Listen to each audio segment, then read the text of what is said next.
भूतिया तोते की कहानी कुछ इस तरह हो सकती है।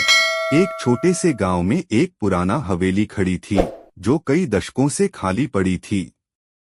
गांव वाले कहते थे कि हवेली में एक भूतिया तोता रहता है, जो रात के समय बाहर आकर अजीब अजीब आवाजें करता है।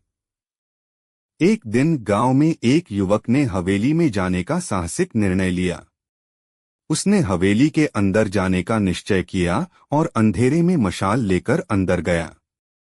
हवेली की दीवारें टूट चुकी थीं और फर्नीचर पुराना और धूल-धूसरित था। जैसे ही वह युवक एक कमरे में पहुंचा, उसने एक अजीब सी चहचहाहट सुनी।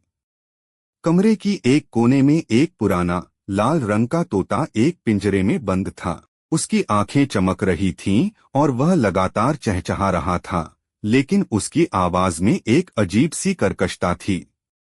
युवक ने पिंजरा खोला और तोते को बाहर निकाल दिया। जैसे ही तोता बाहर आया, उसकी आंखों से लाल धुआं निकलने लगा। युवक ने देखा कि तोते की आवाज अब और भी डरावनी हो गई थी।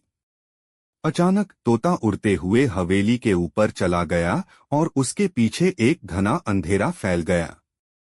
गांव वालों ने कहा कि हवेली में रहने वाले भूतिया तोते का आत्मा अब भी उसी हवेली में भटकता है और रात के समय उसकी चहचहाहट सुनकर लोग डर के मारे अपनी खिड़कियां बंद कर लेते हैं।